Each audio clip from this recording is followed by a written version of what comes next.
And welcome into the Oklahoman's video studio for another hard-hitting edition of the Rescue Rundown. Dave Morris alongside Melinda Pribble from the Central Oklahoma Humane Society. Great to see you again. You too, thank you. We have a cast of thousands in studio today. Melinda, you always bring friends with you, and you brought friends this time. They're not on set because they're over here with our other friends.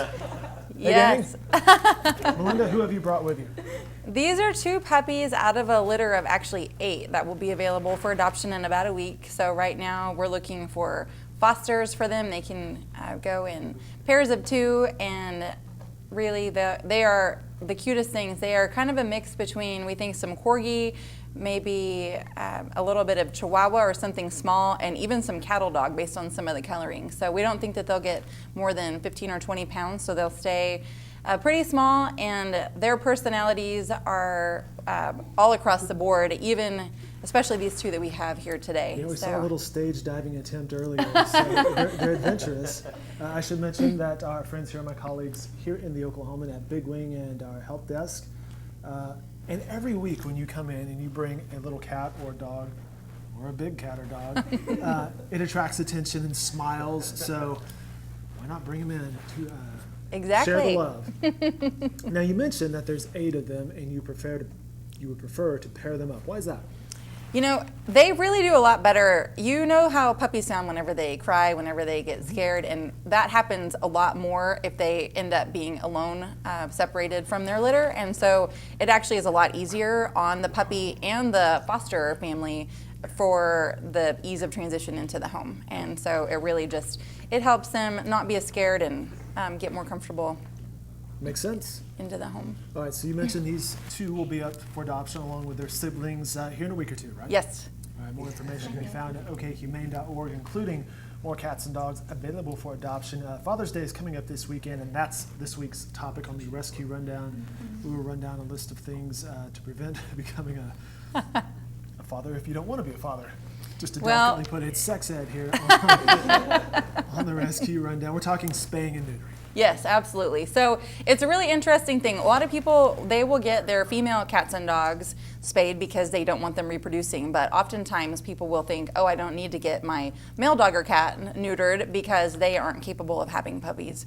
And really, it's not only just the responsible thing to do in case they do get out, but there are a lot of benefits for the pet and that if they are neutered. So for dogs, for example, they aren't as likely to get out. They don't have that drive to try and get out of the yard where they would likely get hit by a car. They're on a mission at that point, but to your point, that could put them in harm's way. Yes, absolutely. So that helps keep them in your yard. Also, marking is sometimes a problem with male dogs, and so whenever they are neutered, that really curbs that a lot.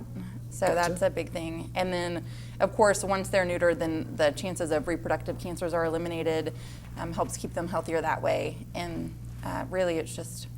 You mentioned also there might be an increased lifespan. I guess that puts them in a less dangerous situation, but...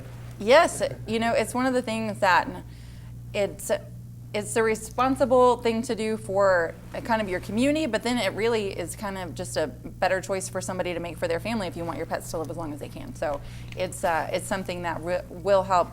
If you're reducing their chance of getting cancer, you are eliminating their chance of getting cancer, you're reducing their chance of getting out, you are really just helping keep them as safe as possible.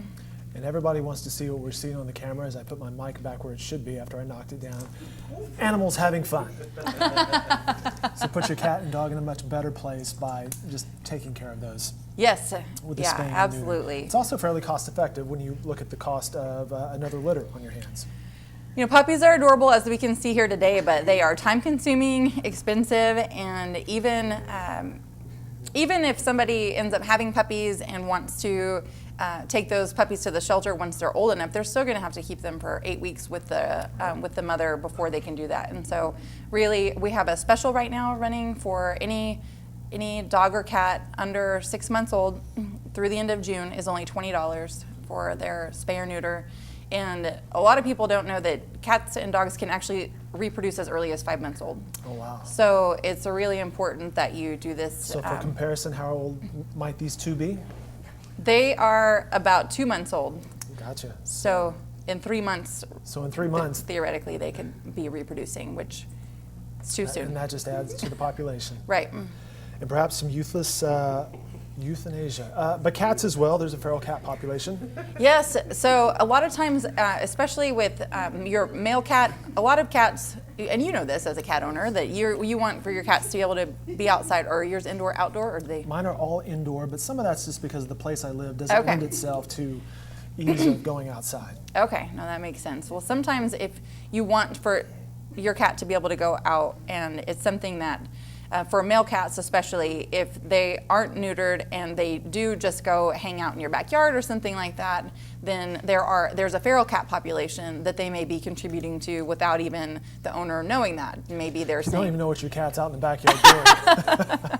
Exactly. So it really is a responsible thing to do, and you can help to curb that pet overpopulation problem, and then help with cats. And really, if there are feral cats or kind of community cats in the neighborhood, if you see cats that kind of live around you that you aren't sure if they are spayed or neutered, you can always bring them to us. If you can trap them, we even have traps that are available for rent. You can, because sometimes they're not the most easy to approach, right? This is true. But if somebody is willing to go and bring them to us, we will either perform the surgery if they need it for $5, or give the cat back to them and tell them that the cat has already been spayed or neutered. And that is part of your trap, neuter, return program, Yes. right? Mm-hmm. All right, more information, tips can be found on their website.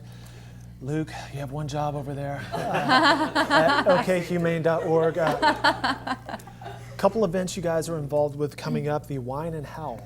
Yes, so that is actually tomorrow night, so Thursday, and we will be out there. We'll have some puppies with us, and really the people that organize this are amazing, and all of the proceeds go directly to our organization, and it is always a really fun event. And then this weekend there's a mega adoption event that Oklahoma City Animal Welfare is putting on, so they will be there, we will be there, and then a lot of other rescues, even kind of breed-specific rescues, everything. So if anybody is looking for a specific kind of dog, then those would be available out this weekend. So there's information about both of those events on our website. It's at the fairgrounds, right? Mm-hmm.